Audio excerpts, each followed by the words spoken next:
The glass shattered before he even understood what he was looking at. The sharp crack echoed through the quiet greenhouse, slicing through the peaceful night like a gunshot. Daniel Whitaker froze at the doorway, his breath caught somewhere between shock and disbelief. The warm, humid air inside the greenhouse wrapped around him as the scent of soil, roses, and damp leaves filled his lungs. But none of that mattered. Because lying between the rows of exotic orchids, curled up on a thin blanket of old newspapers, was a child. A little girl. Her small body trembled in her sleep as the broken glass from the greenhouse window sparkled beside her like frozen tears under the dim garden lights. For a moment, Daniel couldn't move. The millionaire stood there in his expensive coat, holding the flashlight in one hand, staring at the fragile figure as if she had appeared out of nowhere. Have you ever experienced a moment so strange that your mind refuses to believe what your eyes are seeing? That was exactly how Daniel felt. The girl looked no older than 10. Her tangled brown hair fell across her face, partially hiding pale cheeks smudged with dirt. Her clothes were too thin for the cold autumn night outside, and her sneakers were torn at the sides. And yet somehow, she had chosen this place. His greenhouse. Daniel slowly stepped forward, careful not to make another sound. The glass ceiling above reflected the moonlight, casting faint silver patterns across the plants and the sleeping girl. He lowered the flashlight. That's when he noticed something that made his chest tighten. Her arms were wrapped tightly around a small, faded backpack, as if it contained everything she owned in the world. Just as Daniel leaned closer, a small sound escaped her lips. A quiet whimper. Then her eyes snapped open. For a split second, they stared directly at each other. And then she screamed. The sound echoed off the glass walls of the greenhouse as the girl scrambled backward, clutching the backpack to her chest. "Please don't call the police," she cried, her voice shaking with fear. Daniel immediately raised both hands. Hey, it's okay," he said gently. But the girl's eyes were wide with panic.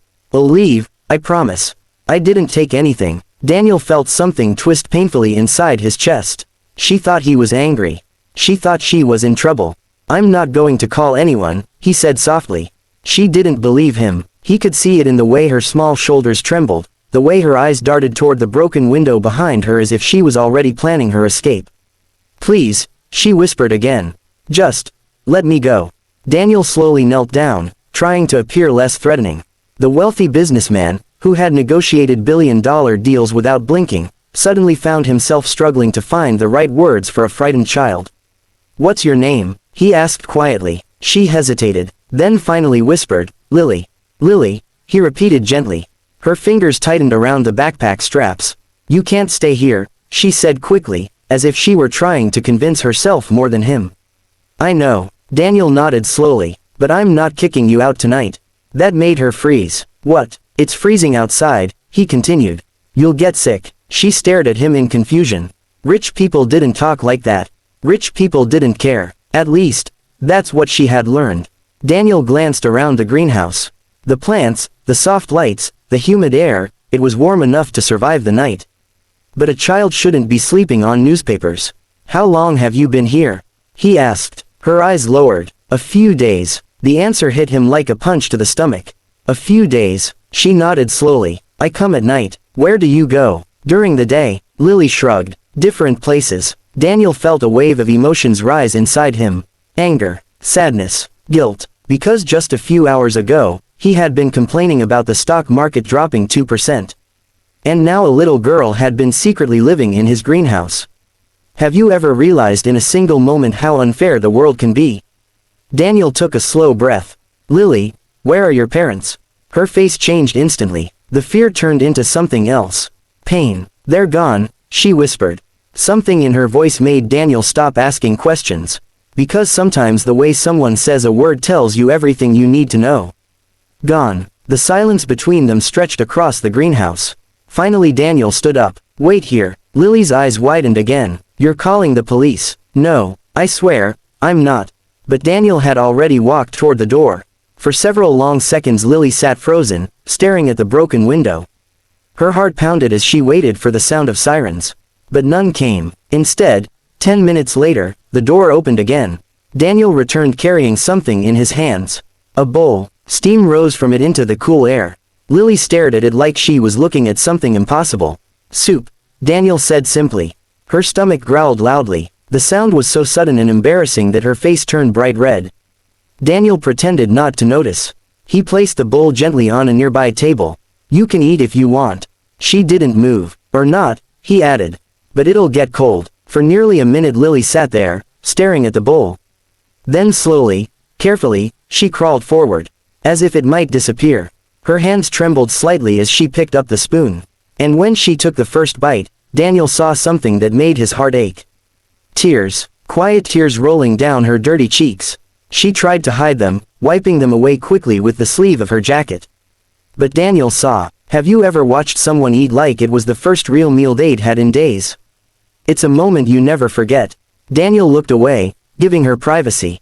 The greenhouse was silent except for the quiet sound of the spoon against the bowl.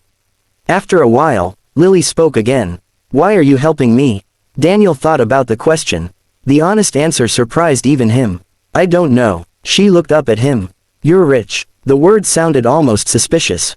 Daniel laughed quietly. "That doesn't mean I'm heartless." Lily studied his face for a long moment.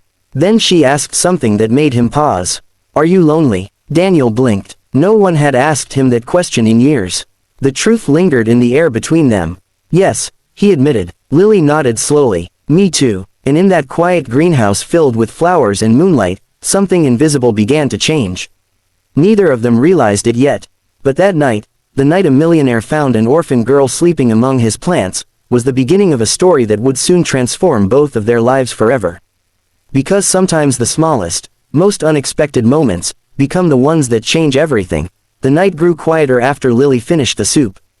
The bowl sat empty on the small wooden table, and the steam that once rose from it had disappeared into the humid greenhouse air.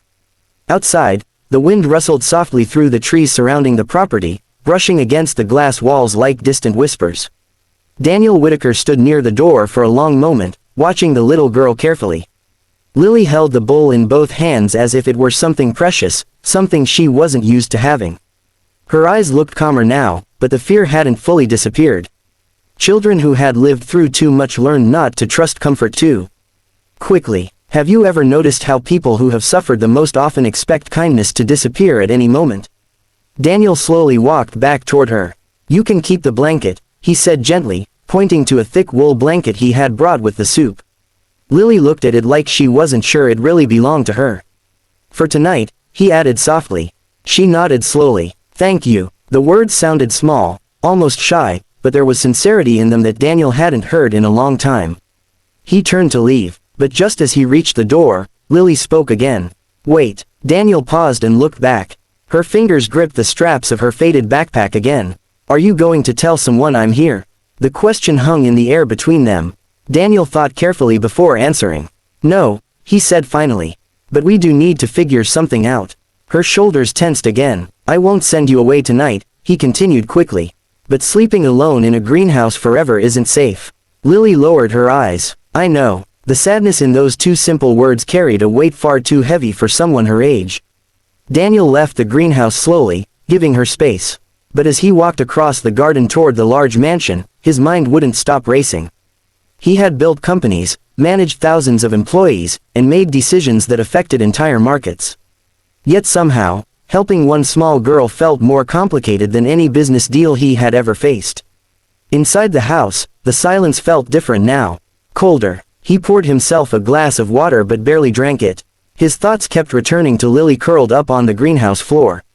That image refused to leave his mind. Finally, he did something unexpected. He opened his laptop. Instead of checking stock prices or answering emails, Daniel searched something he had never looked up before.